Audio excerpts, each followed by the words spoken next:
Welcome to this event where we are discussing the challenges of transformative prosecution.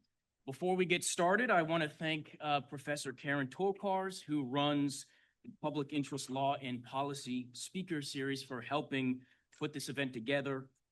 The Speaker Series has been going strong for over 25 years, inviting prominent experts and practitioners to WashU to discuss important issues. I also want to thank the student sponsors, the student organization sponsors, the Journal of Law and Policy, the American Constitution Society, the Black Law Students Association, the Criminal Law Society, and the National Lawyers Guild.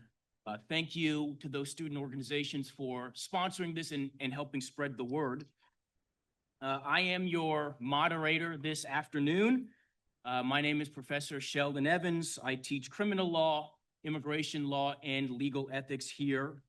And for students in my class, there is a sign-in sheet that is going around, so be sure to find that before you leave today. And we're very lucky to be joined by two experts who have walked the walk. They have talked the talk to be able to lend their expertise to us this afternoon.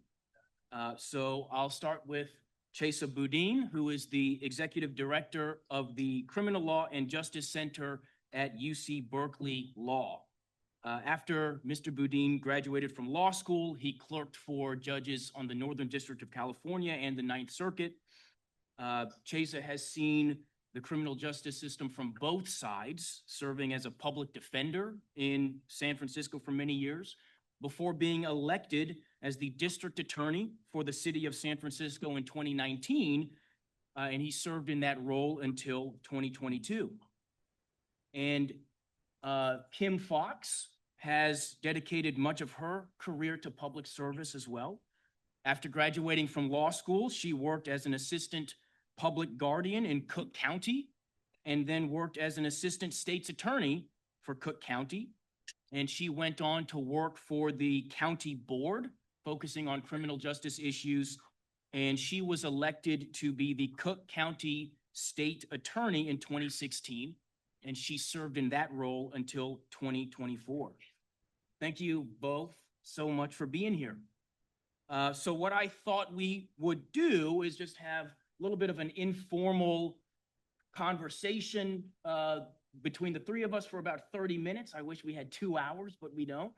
And then open it up for some student questions for, 10 minutes or so.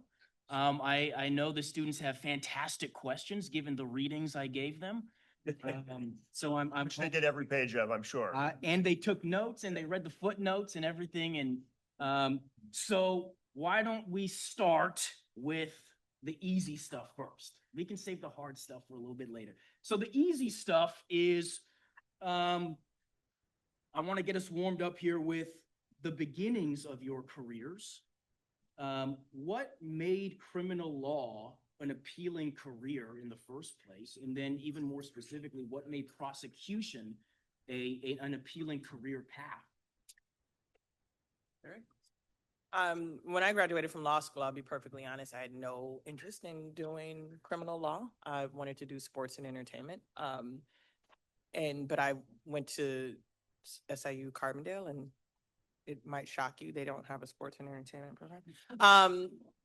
And so when I got out, I immediately started doing insurance defense work that was mind-numbing. If you like insurance defense work, I'm very happy for you. But I did it for 9 months. I went and worked for the public guardian's office because a friend of mine from law school was there.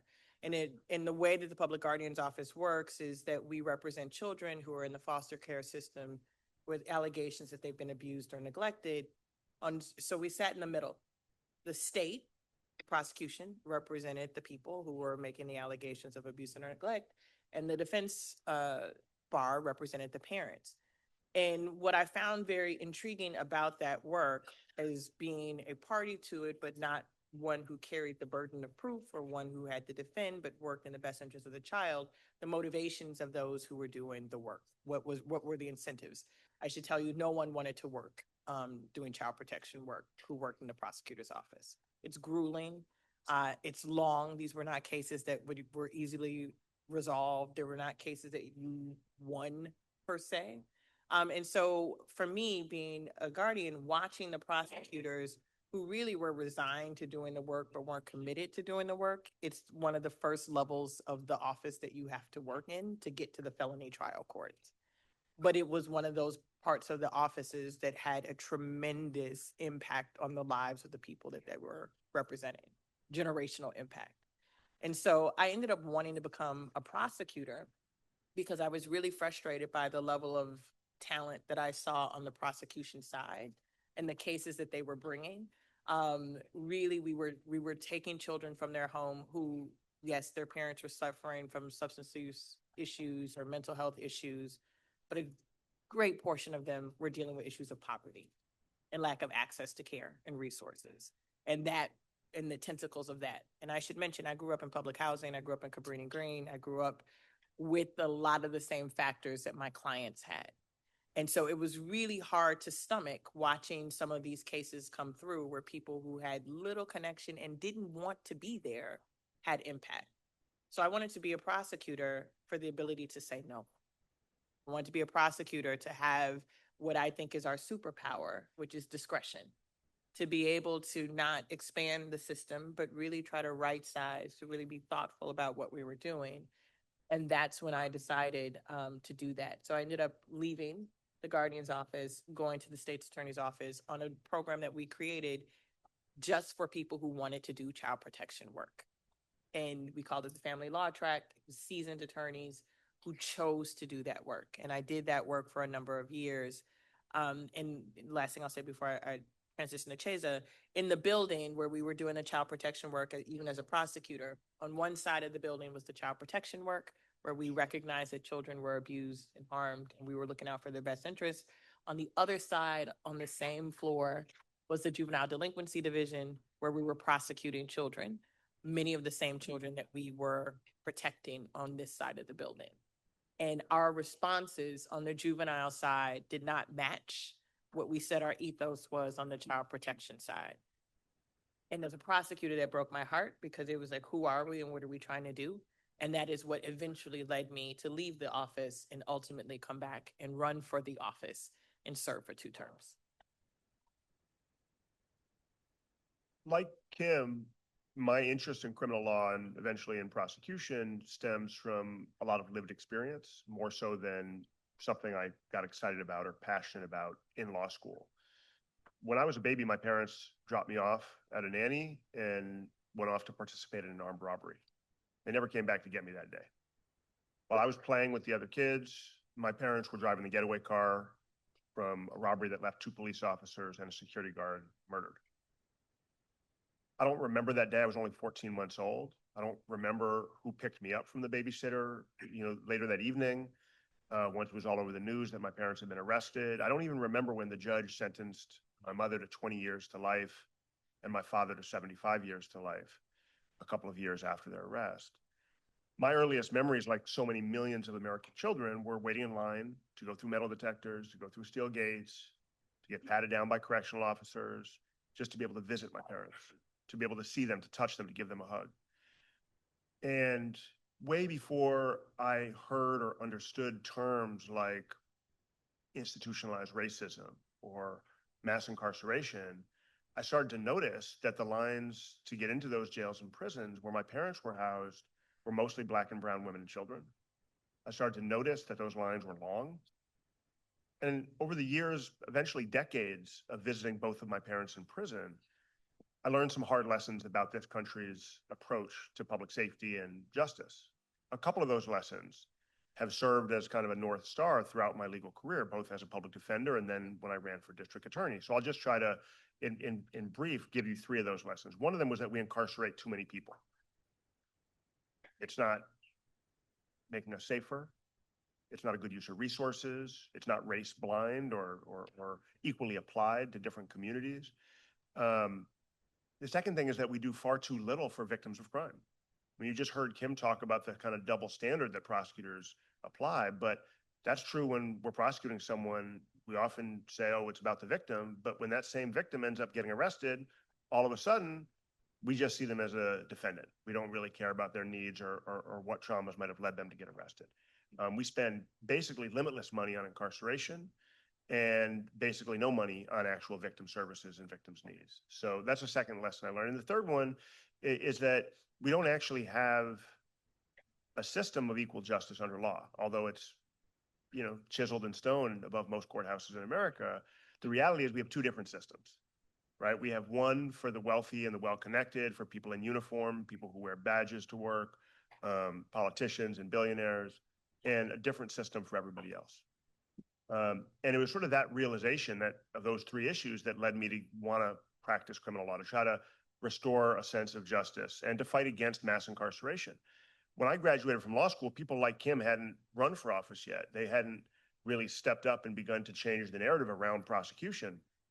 So, and Professor Crum, who's here in the audience, was a law school classmate of mine. He could tell you, when I was in law school, nobody in our class would have ever in a million years predicted that I would become a prosecutor. It was the last thing anybody would have predicted. I didn't spend a summer at a U.S. Attorney's office. Wasn't on the radar. I wanted to become a public defender to fight against mass incarceration. But over the years that I was a public defender, a couple things happened. One is that I got frustrated with the systemic injustices that I saw play out every day. Things like money bail that stack the odds against my indigent clients. Things like racism from the bench, where I knew that a judge was going to let my client out until they saw that he was black and had dreadlocks, and all of a sudden they're setting bail. I started doing more and more policy work and impact litigation work, things that aren't that naturally suited for the role of public defender. Second thing is that we had in San Francisco the first open district attorney's race in over a century. Open in the sense that there was no incumbent listed on the ballot. We can talk about how it is and why that is, but it was this kind of unique moment for my community, for my jurisdiction, to have a honest, open, broad conversation about what vision we had for public safety and for the district attorney's office without the baggage of an incumbent dominating the narrative in the race. And finally, those two things coincided with people like Kim running and winning district attorney across the country, state's attorney, as they call it in Illinois, not on platforms as had been the norm throughout most of American history, where the platform, the campaign promises are we're going to be tougher and send more people away for longer, but rather saying we can make our community safer by sending fewer people to prison, by investing in other areas of public safety, by doing upstream work, by identifying diversion programs and drug treatment programs and off-ramps, and recognizing the need to actually hold people, including police, accountable, even if they're powerful people when they commit crimes. I was inspired by what Kim was doing in Chicago. I went and met with her when I was on the campaign trail in her office. It was pretty cool. She even endorsed me. It was really that kind of process of seeing the national movement around criminal justice reform that I'd been part of, a small part of for years, see it expand into this new lane that had been unthinkable even 5 or 10 years earlier. That led me to want to kind of throw my hat in the ring. And I learned a lot in the process. So maybe a jumping off point is both of you, I think, recognized the power that prosecutors had in the system. And so let me put on my scholarly hat for a second, and then you can bring us back down to reality. But in the ivory tower, there is this theory that of all the criminal justice actors in the system, the prosecutor is the most powerful actor in the system. And so I first wanted to actually hear from people who are not in the ivory tower and who have actually walked that walk. Do you agree with that assessment?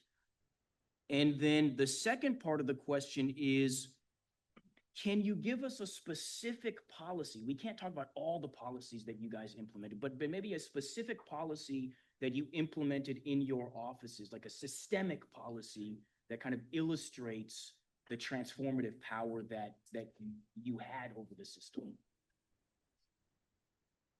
So from the ground, out of the ivory tower, yes, prosecutors are the most powerful actors in the criminal justice system, hands down. It's not theoretical. It's not, it's the thing that I talk to people a lot about who want to be public defenders, you are responding to the actions of the state. You don't even get involved until the state exercises its power to bring charges against you. We get to decide who is charged, who's not charged. We make those determinations. Police, the way it works in Illinois, police make arrests on felony cases, but we determine whether or not the charges will go. And so the fact that we have the key to open the door to the clerk, to the court, to the defense, to the file does not become created until we say go forth and create such a file. That is a tremendous amount of power.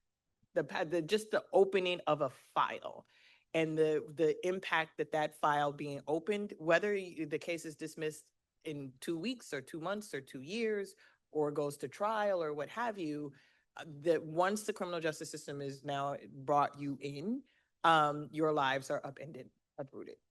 And we have the power to do that. We are the most powerful. And that is the part, when I go back to having watched on the ground before I became a prosecutor, just the cavalier way that power was approached, right? It just was so okay. We can't. We do things because we can, right? We can't. We'll suss it out later, right? We've got, I think I've got enough in Cook County, just so you know, was once dubbed the false confession capital of the United States. We have more wrongful convictions based on false confessions and per capita than any place else. We had a history of corruption with our police department. We have a terrible legacy of John Burge and Ronald Watts and others who were police officers who were getting confessions for heinous crimes by engaging in torture, like literal torture, putting electrodes on the scrotums of defendants, hitting people in the face with I would say phone books. Every time I say that to a room full of young people, they're like, what are those? Big books that used to have phone numbers in them, but they were abusing people. And those people that was happening in police stations, and prosecutors would come in and see the bleeding eyes, see the black eyes, see all of it, and still go forward. So the police couldn't do the things that they were doing when we talk about wrongful convictions without aid of prosecutors. Prosecutors engaged in securing wrongful convictions, not just police. So that power and the power to stand up and say, hey, that is wrong, to stand up against the police department, to be able to do that. We talk about the power to open a file, but really the power to stop the abuses also lay with the prosecutor. So for me, there were a lot of policies that we implemented that I'm incredibly proud of. Chesa talked about bail. We had a system where, bail is in the Constitution and no excessive bail. It is part of our Constitution. We would literally see people coming in being charged with low-level offenses, nonviolent offenses, and a judge would give them $20,000 bail. We don't have bail bondsmen in Illinois. I should just mention that. I think you all do here. But $20,000, you got to post $2,000 to get out. Today, if somebody tried to hit me with a $2,000 bill, I'm probably going to sit. And they were doing this knowing that people couldn't afford it, knowing that we had parameters from which you're supposed to do this. And so one of the first things that we did was we said we were not going to ask for bail or for cash bail in certain circumstances. We also were going to petition to have people released from jail if they were there simply because they could not post the bail amount. That we did in 2017, which eventually led to Illinois becoming the first state to legislatively abolish cash bail. We abolished cash bail. You can clap for that. And why prosecutors are powerful, there are advocates and activists on the ground working on this issue. The Coalition to End Money Bail was working on this for a long time, but using my platform, having the practice, being able to collect the data for a number of years, the sky wasn't falling. We were able to put the model together such that when we had the momentum, and I got a lot of flack. I don't know if in your readings are all the wonderful things that people have said about me, but I got a lot of flack for it because they understood the power of the prosecutor. Prosecutors go down to state houses all the time and ask for increased penalties. Prosecutors, something horrible happens, and then you'll see, Chesa's law, the law for, young white men who get kicked out of office for doing the right thing, right? We will do that, right? That's what prosecutors will do. We will go and find a horrible instance and then change laws in order to find a penalty to match it. It was rare to find prosecutors go down and say, hey, the things that we're doing aren't working. We need to stop this. And so when we were able to abolish cash bail, that came after we stopped prosecuting people for marijuana, largely because we saw the disparities in race and the practices, policing practices that led to that. We stopped that. We worked to get marijuana legalized in Illinois, not because I was trying to get everybody to get high, but because it just wasn't fair that there were swaths of our community who were being impacted by these convictions.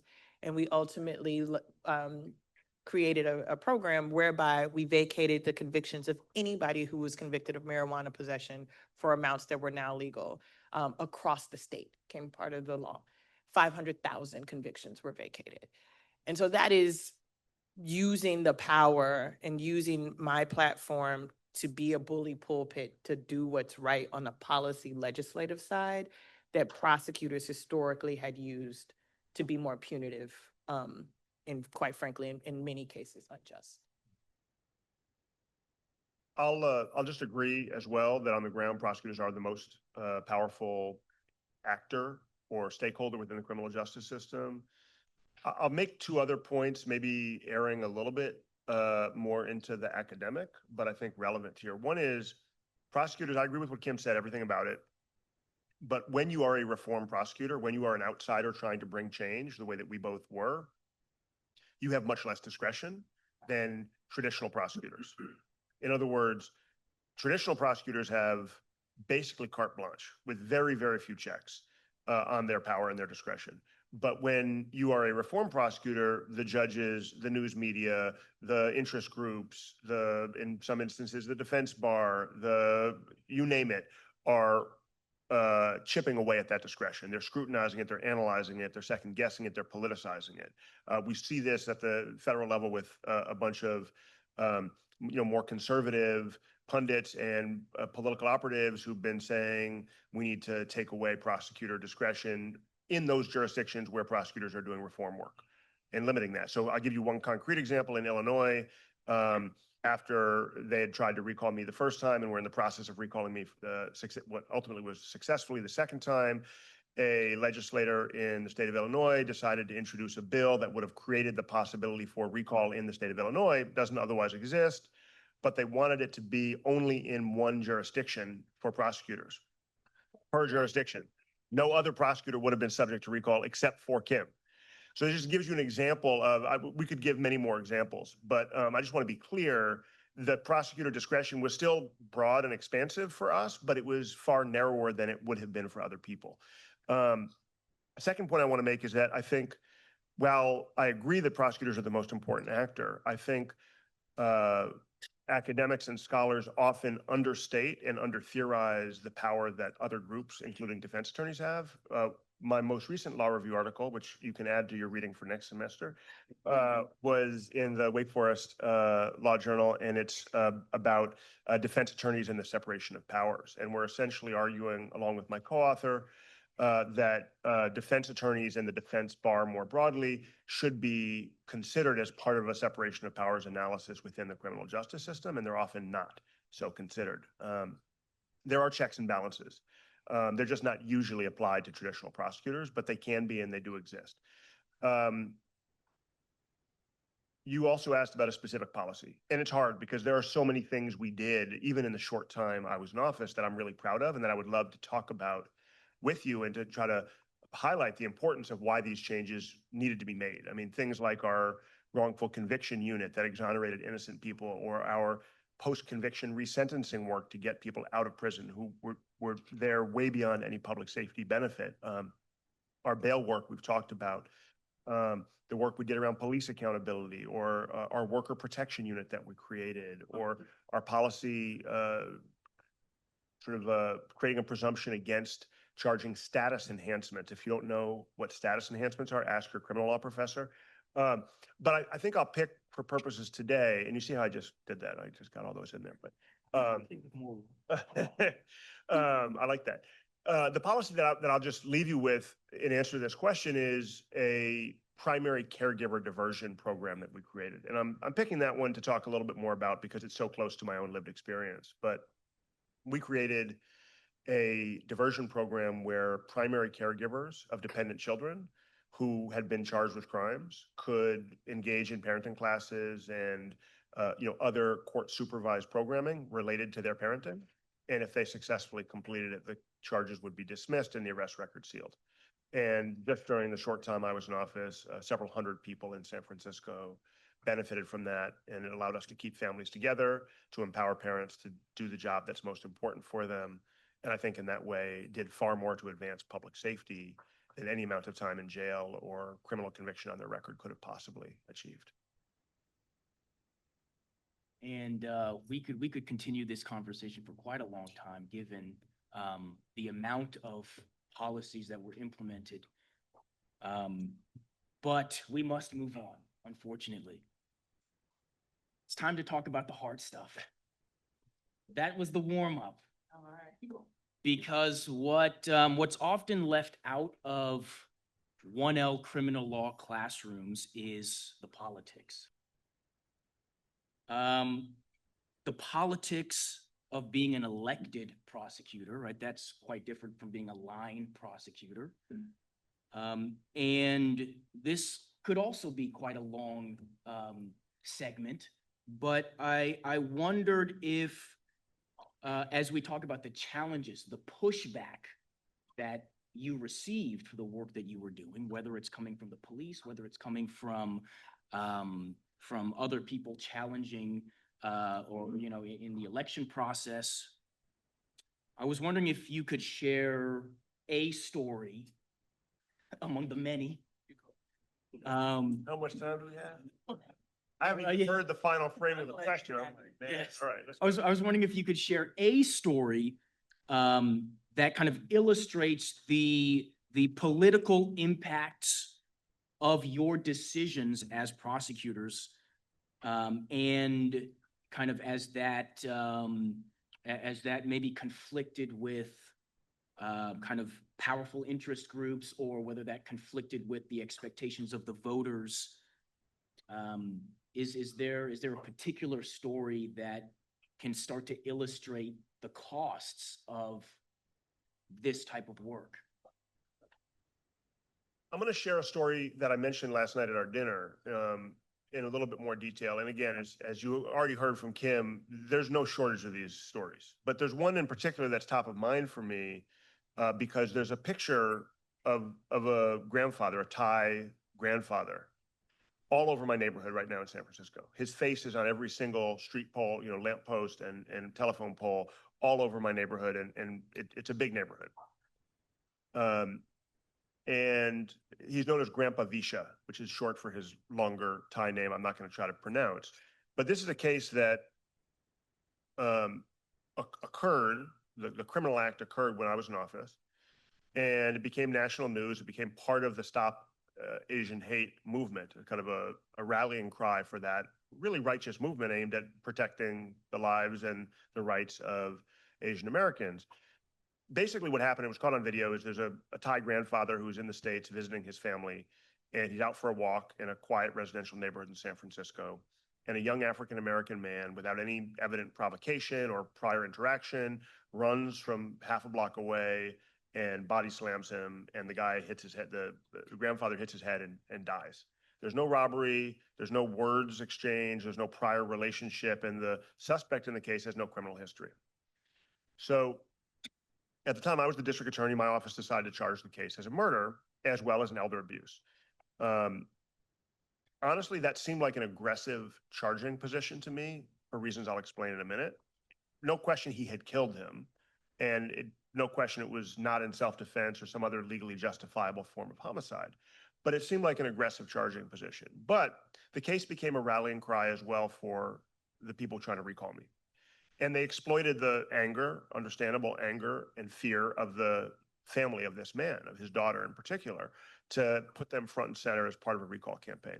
And because we'd already charged the case as a murder, you say, well, what more do you want us to do? This wasn't somebody who'd been recently released from jail, and they could say, oh, your money bail policy put him on the street and you're responsible for this murder. It's not somebody who we'd given a quote unquote soft punishment to in a prior conviction. He had no priors. So how are they blaming me? How are they politicizing this case, right? Well, they said you should have charged this with a hate crime allegation.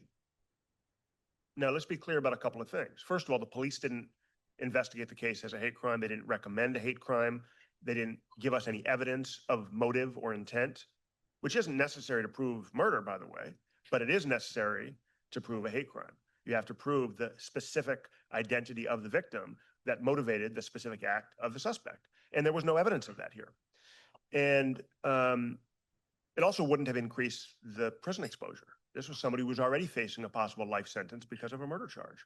So there was no punitive upside for the victim to adding this allegation. It would have made the burden our office faced even higher and therefore harder to win the case. And there was no evidence to support it, so it would have been unethical to do it.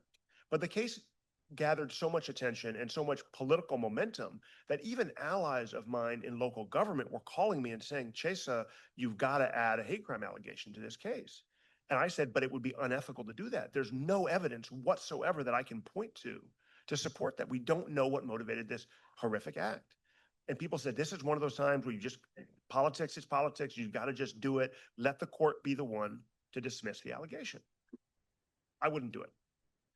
I got recalled. The person they appointed to replace me then named one of my detractors, who was Chinese American, to do a review of this case and all other cases where there was an Asian victim. They were only interested in Asian victims, and consider adding hate crime allegations to those cases. Well, they didn't add them to a single case, despite the high profile press about me not doing enough. And the case finally went to trial about a month ago. And the jury came back not guilty on first-degree murder, not guilty on second-degree murder, not guilty on voluntary manslaughter, not guilty on elder abuse, guilty on voluntary manslaughter. Excuse me, on involuntary manslaughter. Because what they found, consistent with what the video showed and what we talked about at the time, was this was a random, spur-of-the-moment, essentially a temper tantrum, where this person, the defendant, lost it for reasons we don't entirely understand and took out his rage on the first person he saw for no particular reason. And he committed a crime, and he's still in custody because of it. But that case was politicized in ways that absolutely exploited the fear and the suffering and the harm that the victim's family experienced, with no upside to justice, to the case, in ways that were unfair to the defendant. And now you see people putting his face up all over our neighborhood as though some further injustice has been perpetrated, when if you look at the law and the evidence, the jury probably got the right outcome based on what the evidence in this case was. That's what an involuntary manslaughter looks like. So there was this D-list actor who went out in the middle of the night, in the middle of a polar vortex in Chicago, and said he was going to go buy a sandwich on Subway, which all of it, just on that alone, you're laughing, is absurd. And he claims that as he was going out in the middle of a polar vortex in January to buy a tuna sandwich from Subway, that two people wearing MAGA hats attacked him, put a noose on him, threw bleach on him, all of the things. Well, it turns out that that in fact did not happen, and that this person staged this for reasons unknown. Our office decided I'd recuse myself from the case because I'd spoken when he was an alleged victim with his family, who was deeply concerned that he was not being treated as a victim, right? They weren't asking to obscure, like, don't look at him as a suspect. They were concerned. Chicago Police Department had been leaking information. The hospital he had gone to had been leaking information, all things that if you are a victim of a crime, prosecutors should not stand for. So once it became clear that in fact he was not a victim of a crime, and in fact a better actor on the street than he was on his TV show, I removed myself. Our office negotiated a agreement with him that would have him forfeit his $10,000 bond, do community service, and we would dismiss the case. The charge, in essence, was lying to police. It is not a crime to like act out a robbery on yourself. It is a crime to call the police and say that that's what happened. A lot of time, money, energy, and resources went into investigating this crime, only to find out what this was. I'm sure if you Google my name, his name will come up. They spent almost 4 years on this case. So the case was, he went away, he goes and makes a statement. Afterwards, a random citizen who used to be a judge went into court and said, something doesn't smell right about this. This case needs to be reopened, and we need a special prosecutor assigned to see why Kim Foxx did not send this man to jail. Now, Cook County, second largest prosecutor's office in the country, we on average 40,000 felony cases a year. Most cases of this level do not wind their way through court. We do not have the capacity for that. We have a gun problem in Chicago, not a fake tuna sandwich D-list actor problem. But there was a grand jury impaneled to reinvestigate him, and there was a grand jury impaneled to investigate me. There was an attempt to have my law license removed. I had to sit and get lawyers and all of the things because I did not prosecute. There was a rally on the steps of my office led by the Fraternal Order of Police. There was a vote of no confidence that was attended by, I think, 30 suburban police departments, all dressed in their blues, who did a press conference calling for my removal. And the guise was Jussie Smollett. This man has never had this much attention in his life. And then it was not only Jussie, but it's also, she's not prosecuting marijuana cases. I wasn't prosecuting people for driving on suspended licenses when their licenses were suspended because they could not afford to pay fees, right? They had to cobble some things together. But it really was, we don't like you. And politically, this feels right. Donald Trump did a rally in Michigan at the time talking about the case. Right-wing folks everywhere was using this as the opportunity to get me. And untold millions of dollars later, the case, he was eventually tried for the case. And again, for those of you who take criminal law or constitutional law, you can see how he had a negotiated agreement with the prosecutor's office to get rid of the case, that you then do not have the ability to come back off of that agreement and try him for the same facts again, right? I went on CNN, I was like, this is one first semester. But I watched every lever of our criminal justice system and political system upend itself to try to get a result that it wanted for politics, and disregarded our Constitution and our norms to get me. Ultimately, he was tried. He was found guilty by a jury. He was given a 6-month jail sentence. No one goes to jail for this. You've got 6 months. Literally, he was treated differently at every ounce. Like, they accused me of treating him differently. He was treated the way we treat most people with a nonviolent history on a low-level offense. Ultimately, it went all the way up to the Supreme Court, and you got it. They got it right. You cannot do this. The case was thrown out. But I can't tell you how many millions of dollars were spent. I can tell you that this happened exactly 13 months before my reelection. I can tell you that when I was running for reelection, so the politics of it, that was the story. Editorial boards and vote, like it had legs for 13 months. You should know, I ended up winning reelection by double. I mean, I just smoked it. It didn't work, but it was very clearly a political opportunity that people saw.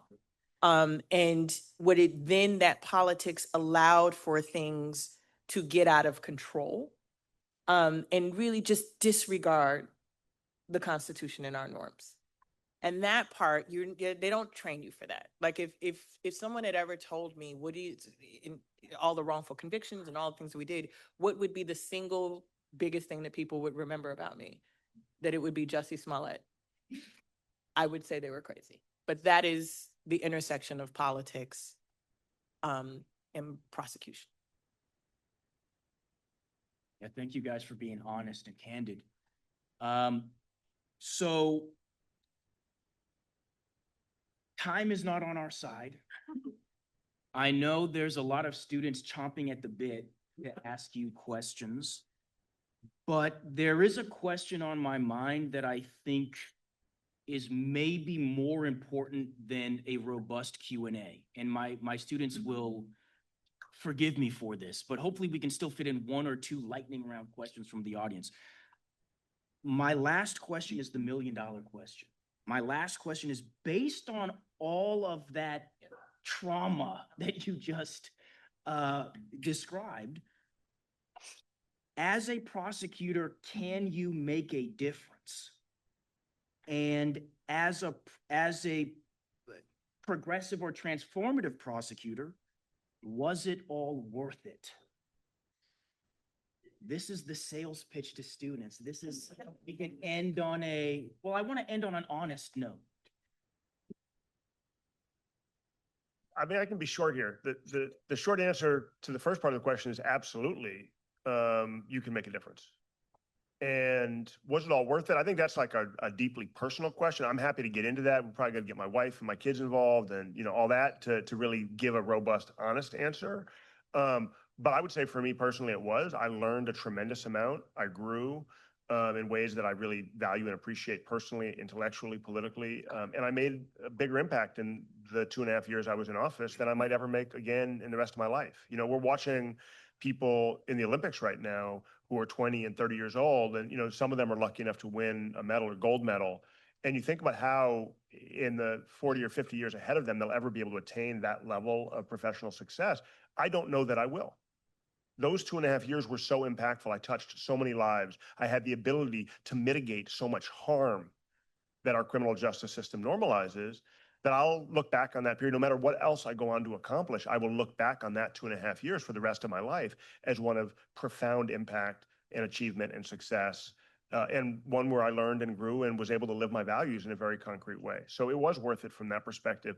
The short pitch to law students, and I say this to the students that I work with all the time at Berkeley, we're lucky enough to have Kim coming out several times this year to work with our students as well. I will say at Berkeley, most of the students we work with want to be public defenders, and there's far fewer interested right now in being prosecutors. I don't have a view about which one you should do.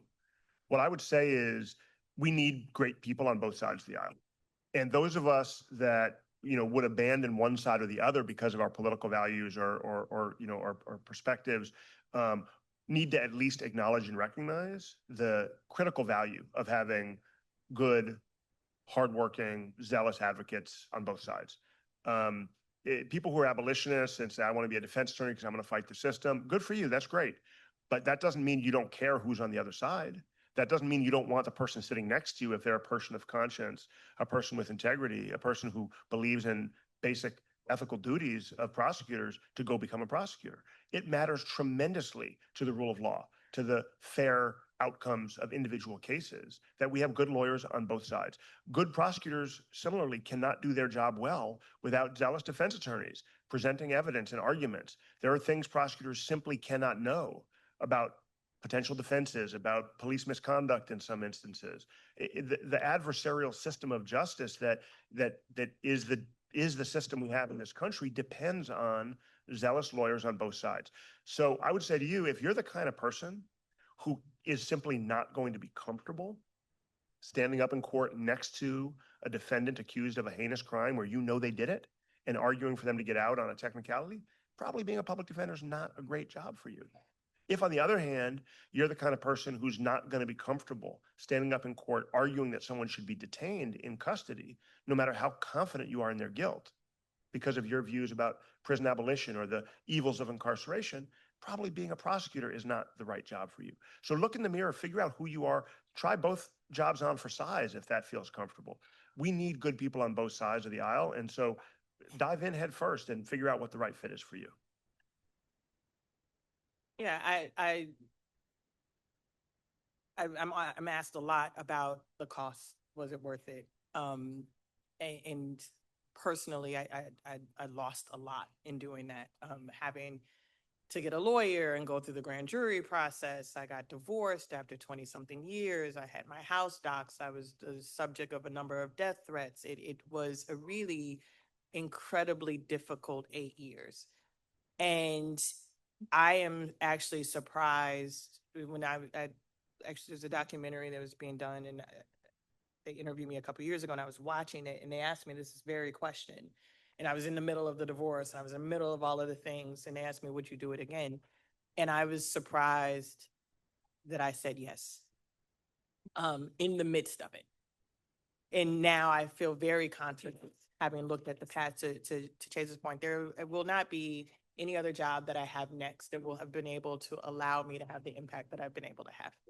And that's not, ego or aggrandizement. It just is, I meet people all the time who, I just met a guy when I was getting my coffee, who was like, you're Kim Fox. And I'm like, why would you know that? And not because of like the recognition, but the impact, right? The 253 men and women whose convictions were wrongfully obtained that we vacated, the tens of thousands of people who had those marijuana convictions, the people who aren't going to jail for driving because they were too poor to pay for tickets, the generational impact on their children because of the ability to get their lives back, to get their names back, to be able to not be tangled. As a kid who grew up with like every criminogenic risk factor to be in the criminal justice system, I was no different than them. You just would never expect me to have been a prosecutor. The number of people who grew up in public housing who scream out their building numbers to me because they see somebody like me being able to do this, it's a gift. It was such a privilege to serve. It was a privilege. However difficult it is, it was, what a privilege. And so what I would say for those of you who are thinking about this, it was grimy. It is all the things, but only because I was working to make it better. If you are trying to go into these positions, and like so many people who do, like if your aim is, I want to be a judge, and so I'm told in order to be a judge, I should be a prosecutor first because you get the trial experience and you get to, if it is simply a tool for an ambitious climb to a goal, and you have no intention of rocking the boat, if you can turn off the things that Chesa just talked about, if you can turn off the humanity that are in courtrooms, that every case is a big case. Every case is a big case. Every case, every drug case. There's a small amount, if that person has a conviction, their inability to get a job, housing, provide for their children, what happens, every case is a big case. If you're there and you're like, I don't care about drug cases, I don't care about child protection cases, I just want to get to the murder so I can don't become a prosecutor. I will do the opposite. I'm gonna tell you who we don't need. We don't need people who believe that they're going to be saviors of communities. People who've watched their mom and dad's box set of The Wire and it's like, I'm about to go do that. We don't need that. What we need in this profession are people who understand that the system has been unfair and unjust, that the credibility and the legitimacy of the institution is worth fighting for, especially right now.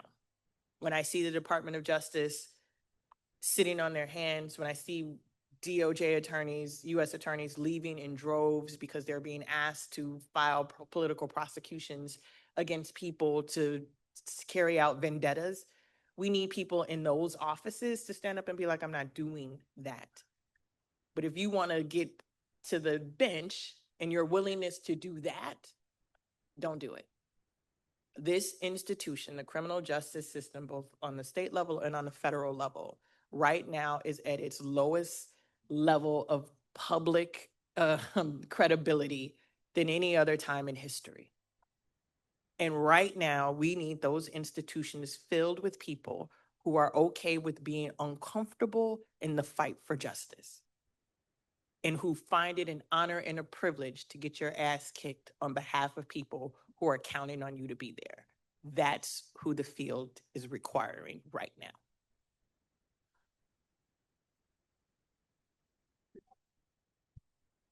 I think I got chills. But thank you for that inspiration to both of you. Thank you. Thank you so much for being here, for sharing your expertise. Unfortunately, we have to close because some of you have classes coming up. But I want to thank again our student organization sponsors. Thank you, everybody who came. Hopefully you learned a little something. Hopefully you'll leave with a little bit of something as well. And please join me in thanking our guests